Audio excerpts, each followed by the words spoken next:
In our last video, we talked about comparing the cost between taking a trip with an RV or with hotels, with driving a car, or even flying.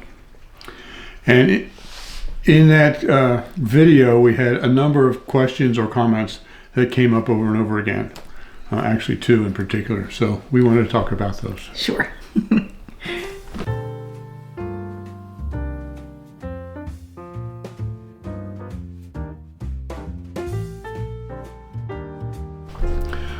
Well, hey everybody, I'm Bill. And I'm Elizabeth. Live simple, live free.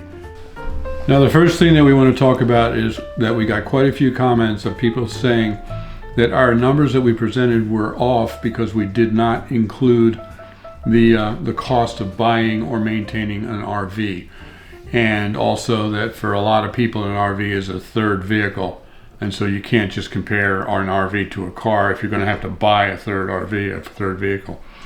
Well, in the beginning, right at the beginning of that video that we just did, I specifically said we're not talking about the cost of buying and maintaining a vehicle here. We're only talking about the cost of driving, of the trip itself. Yeah.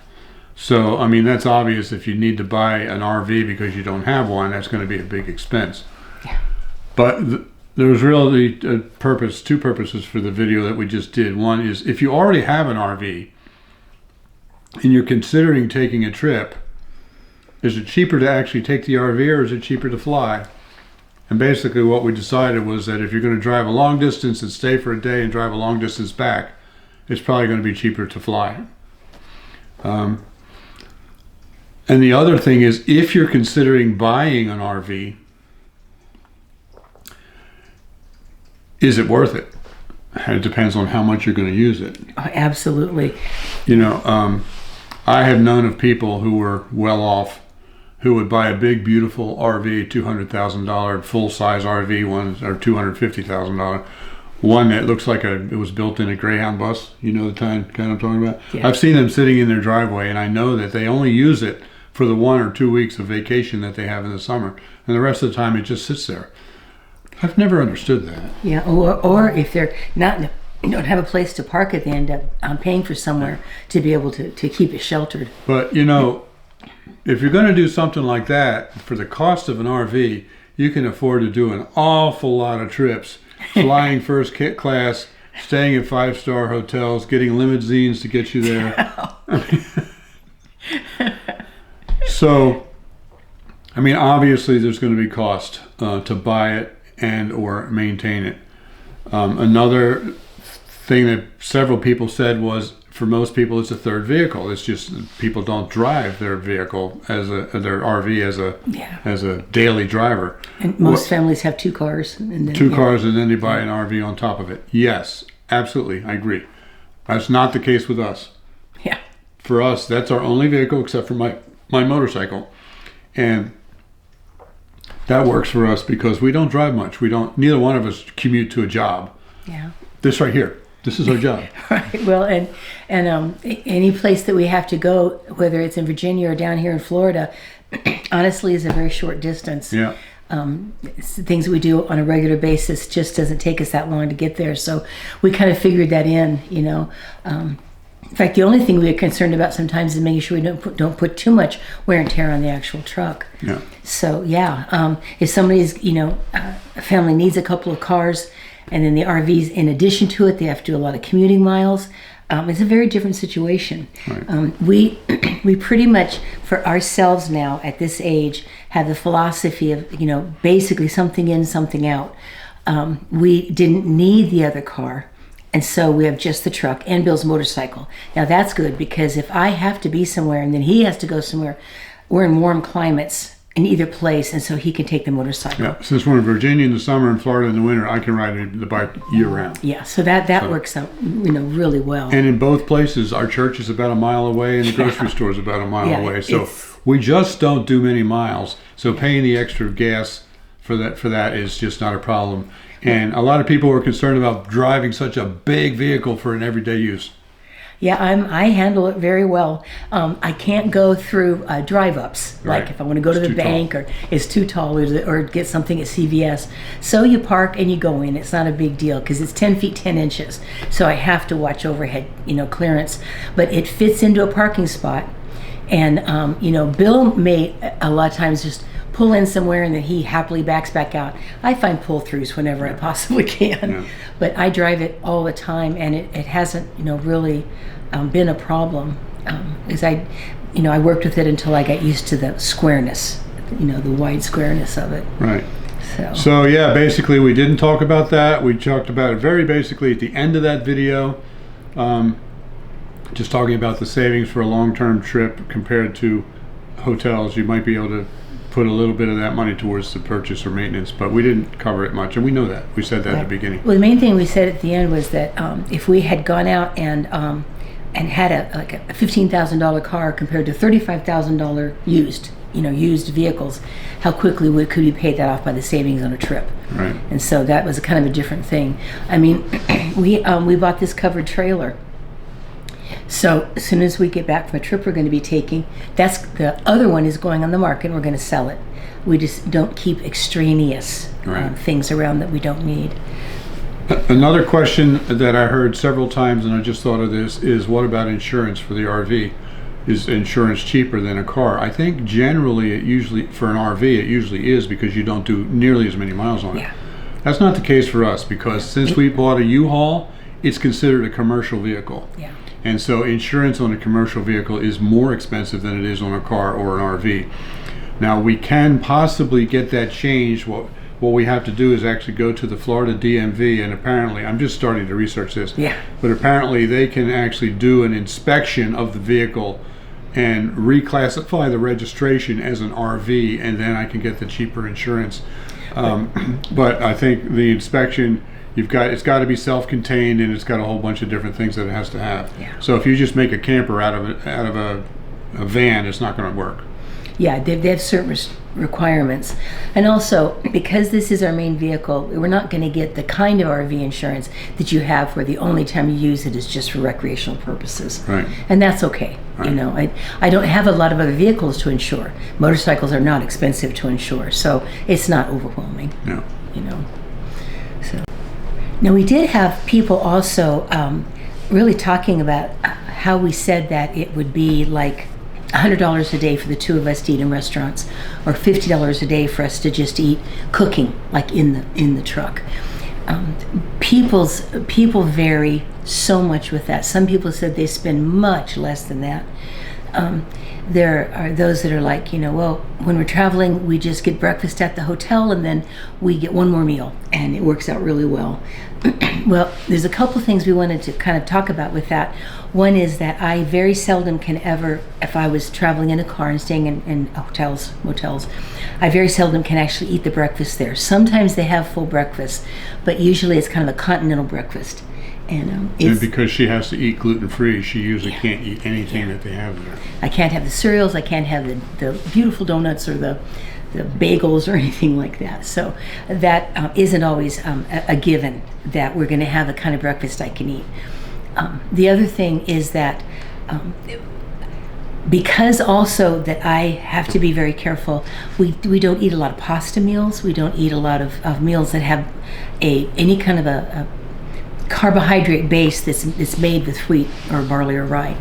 And so when we buy groceries, we don't get anything extravagant, believe me. We don't buy really expensive stuff. But I can't make a nice, inexpensive meal out of, some, which I think are yummy, just some hot dogs and macaroni and cheese. I can't do it. And if I buy gluten-free stuff, that's very expensive anyway. So anyway, we were trying to be pretty realistic about what it seems to cost if we're going to eat out and what it seems to cost if we're going to cook in the truck. Another thing related to her food is there were quite a few people, or at least several people, when we were talking about buying groceries and eating or cooking in the truck, they were saying, well, what about Thrive food? I thought you took Thrive food along. And I expected you to see all this Thrive food. Yes, we do.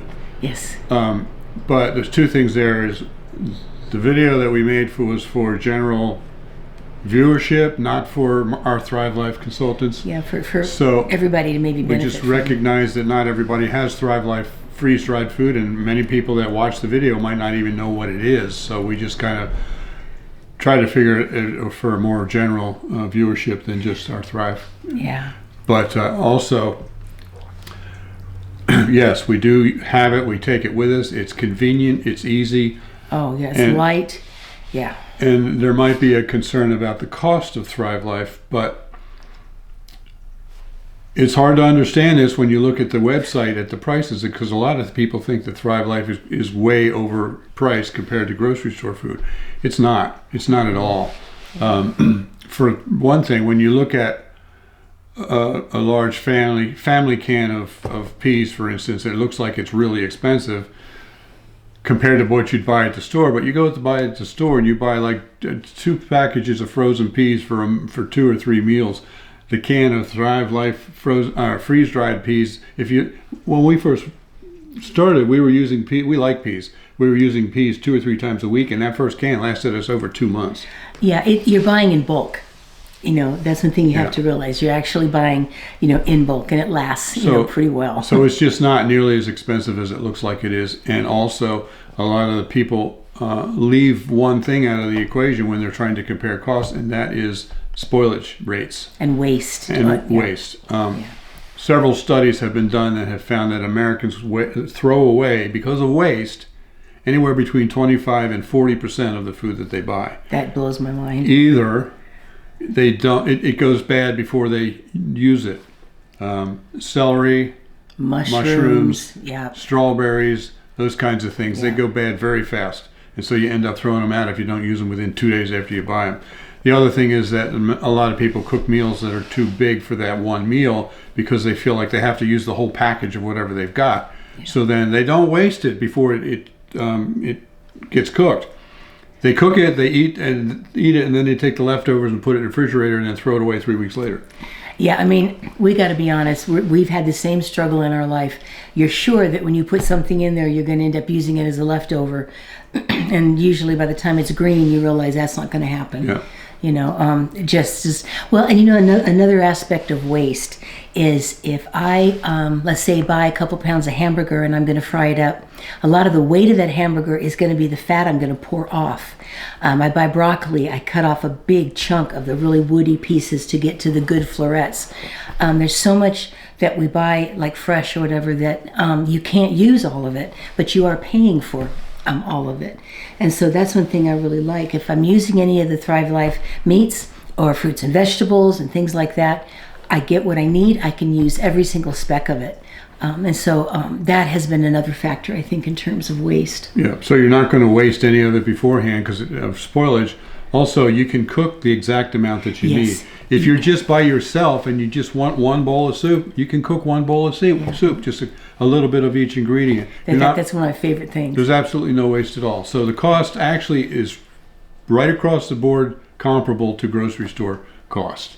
And you may, like I said, you may not believe that when you're first buying a big can of something, but if you buy it for a number of months and you use it for a number of months, we don't actually track the amount of grocery money that we spend. But I've heard a lot of consultants and customers who do, and most of them that do, say they save in the long run several $100s a month by using the Thrive over the grocery store. Wow, yeah. But also, in an RV, it's really excellent. Thrive Life freeze-dried food is really excellent for camping and for RVing because, like in the RV, you've got 2 concerns. One is weight, and freeze-dried food is very light. And the other is storage space. If you have a smaller RV and you've just got a little refrigerator, you have to go grocery shopping every couple of days because you can't carry much in there. Yeah, the food doesn't need refrigeration. Well, with Thrive Life, it does not need refrigeration, so you can carry 2 months worth of food if you want, as long as you got the room to store it in cabinets and stuff. You can carry along as much as you want. And if you're going to boondock for a couple of weeks out in the wilderness someplace, that's a great thing. Yeah. And of course, when we were talking about even people traveling with a car and hotels, which we've done plenty of, Thrive Life can be taken along. Mm-hmm. It can be used in the room just to make a little quick something with a microwave. we didn't happen to have a bunch with us when we were coming here this time because the food is in Virginia and then the food is down here. Man, I wish we would have had some when we got broken down. Yeah, when we broke down, we did that video. Yeah. It was just a drive from Virginia to Florida. Yeah, we weren't stocking a lot of food. So we didn't bring any food because, like you said, we got plenty of Thrive there and here. We didn't need it, so we didn't bring it. If we had, we could have cooked for two nights in the hotel very easily. Oh yeah, I mean it just but we didn't happen to have it. So that sweet lady took us to Walmart. But that's another thing about the Thrive is that you can make meals ahead of time. Yeah. A lot of people call them meals in a jar, but if you're going to travel with them, put them in a jar and then put them in a Ziploc baggie, and then you just take them into a restaurant if that's the way you're going to travel. I mean, into a hotel. Take them in a restaurant. Take them into a hotel if that's the way you're going to travel, and then you can heat water in the microwave or the coffee maker and just pour it over your meal in a bag and. Voila, there you go. And we didn't talk about that a whole lot in that other video because, like we said before, we were really trying to compare what costs we could for just everyday people. Not that we don't recommend that Thrive Life's wonderful to travel with, but we didn't want someone to say, well, I don't use that, so this doesn't mean anything for me, because we wanted it to be for just whoever maybe it could be helpful to. So if you're interested in that, I should have said this before. If you don't really know what Thrive Life is, we have a playlist that, I don't know, probably has 60 videos in it now. I don't know how many videos. It's a playlist of what we call Cooking with Thrive that demonstrates all of these different meals of how to use it, how to cook with it, how to eat it. Yeah. And so I'll put a link to the playlist right up here and also in the description down below if you'd like to find out more about how to use Thrive Life freeze-dried food. That's an excellent resource. And then we have a link down below to our Thrive Life website where you can go purchase it. Yeah. There's other companies called Thrive. So you got to have Thrive Life because it's not cosmetics and it's not fresh food delivery or whatever all these different ones are. Right. So it's called Thrive Life. The food is actually picked very fresh. It's freeze-dried very quickly. And so the flavor and the nutrition are honestly exceptional. Yep. So and it has a 25-year shelf life before you open it and a 1-year shelf life after you open it. Yeah. So if you're traveling in the RV and you open the can and you're going to be in there for a month, you don't have to worry about refrigerating it. It's still going to be good. Yeah. I think we're going to learn to always keep some in the truck no matter what. Yeah. So can you think of any other questions a lot of people had asked about? I don't think so. No. Yeah. So yeah, I started typing out all those answers, and I thought, no, this would be easier. We just need to address it for everybody to hear. Yeah, sometimes we get so many of the same question that it just makes more sense to say hi face to face and actually discuss it a little bit. Honestly, I'm almost 69 years old. Oh my goodness. And I feel the same way about texting. I'll be texting somebody for a while and then pretty soon I'm like, oh my goodness, I just call them.